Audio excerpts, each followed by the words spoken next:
Tower Fantasy is a brand new anime-style open-world MMORPG, and I've been given the chance to play this game just a little bit earlier than most people. It will be coming out on August 10th, but if you want to be as prepared as possible for when the game actually launches, I'm here to give you some tips that will hopefully accomplish just that. First off, we are going to start with one of the biggest selling features I think this game has to boast right now, and that is the character creation. And your first reaction might be, how are you going to give me a tip about character creation? It's my choice. It's customization. I don't need advice for that. Well, you are correct, but there are a few things you should know. As you just saw me flicking through the randomize option over and over again, you can see that there's quite a bit of options for customization, and honestly more than that randomize feature is showing. However, if you're somebody who spends a lot of time on character creation because you're trying to get the character absolutely perfect and a choice that you're comfortable with sticking with forever, well, you don't actually have to worry about that in Tower Fantasy because you can change a lot of this customization at any time. Some of it may cost a currency to allow you to do it, but some of it, like changing your outfit and accessories, can actually be free. But let's get back to the base character creation for a moment. While making your character and you change your outfit around, you might notice that your hairstyle changes. This is undoubtedly to prevent some clipping issues with certain hairstyles meshing with certain outfits with, large raised collars and whatnot, and I think it's totally fine. For me, I just picked the outfit I wanted, and then I chose what hairstyles I could from that outfit's choices. But just a reminder, once again, you can change this later on. It's not a permanent decision.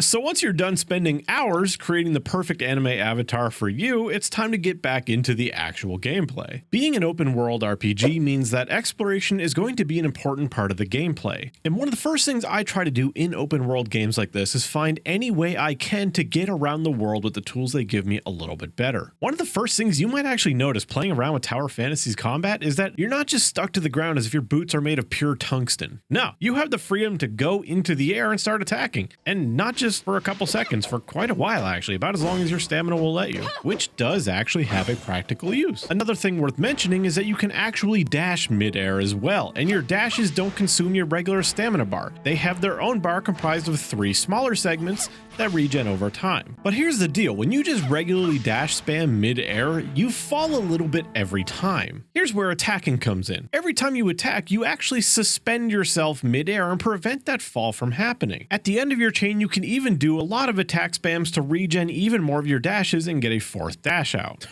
But there's more than that. We can go even one step further than that. With the help of this sword at the end of the attack chain, you can actually initiate a special spinning plunging attack that will continue to go forward for a pretty efficient stamina cost. The different weapons all have their own unique type of attack, so I encourage you to experiment yourself with different weapon types and see what other methods of movement you can come up with. But I found this to be a particularly interesting one that actually can take you pretty damn far from a good height.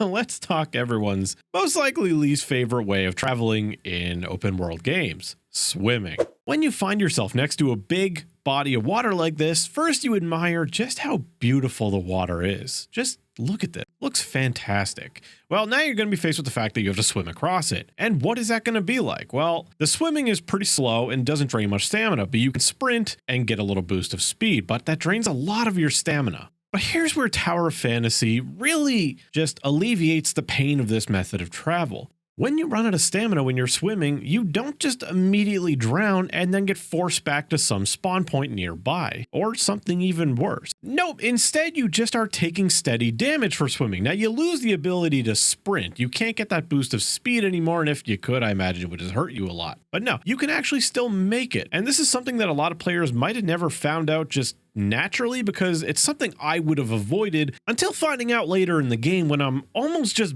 barely making a long swim and I decide to try to push it to see if I can make it, but then accidentally drown.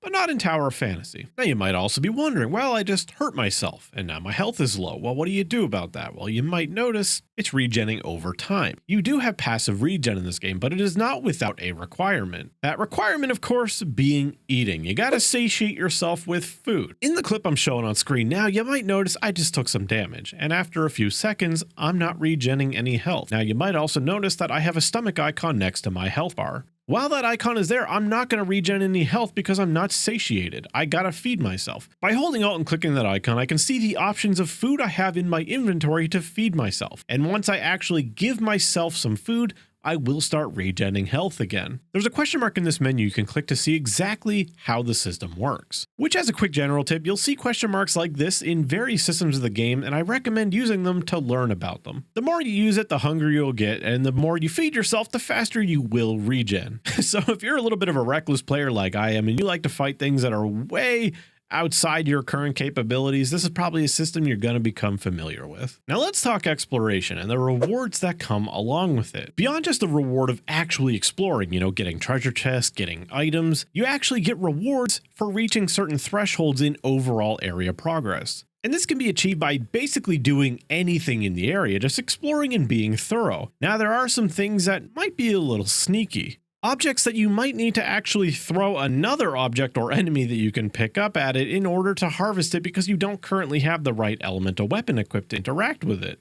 Some might even be completely on their own and might actually require the right elemental weapon to get, while another object entirely might actually only interact with something being thrown at it rather than an elemental weapon. If you use the tools the game gives you and just think creatively, you will solve a lot of these puzzles and you might find some things that are interesting. That even includes some things as seemingly innocuous as a dandelion. It may seem relatively mundane and just like something you gather, but oh, there's one of these that are actually special and have something inside of it. So don't count anything out just because it doesn't look as flashy as a treasure chest that's glowing. Because sometimes in Tower of Fantasy, it's the simpler things that seem to be the more rewarding ones.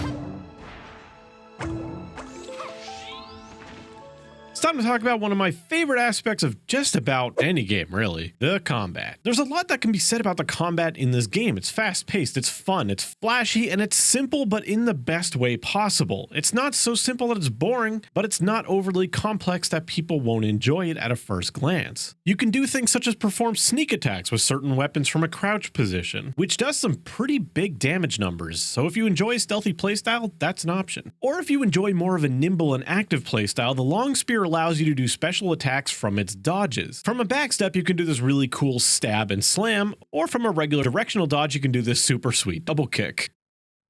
All of these weapon controls can be found in the side of the screen in the exclamation mark. This kind of combat and moveset style might be more familiar to some players than others. However, I promise you, if it seems daunting, like it's difficult to learn, it might be at first, but eventually it does become second nature and these combos will be something you don't even need to think about. One small detail that I really enjoy is in the case of something like the long spear's backstep attack. It may look like it's locked into one direction, but you can actually switch it at the end. In the case of when you're doing something like PvP in this game, that'll allow you to do some fake outs. And personally, I think little details like that go a long way in making combat just more interesting than it appears to be. I'm sure many more weapons have little tricks like this that you can do. Like I know bow, for example, can actually do an aerial charge attack, where they just suspend themselves mid-air and hold a charged arrow. This will undoubtedly be able to use to dodge some attacks, maybe ground-based shockwaves, maybe just attacks that have a low vertical hitbox. Use for abilities like this will probably become more apparent as more players get their hands on the game and get to do more content. As I said, on the surface things look a little simple, but there's a lot of depth here in the combat. When you actually get your hands on it yourself, I encourage you to push the limits of it, test things out, see if they can work in ways you didn't initially expect. And there's one final tip I wanted to go over, and it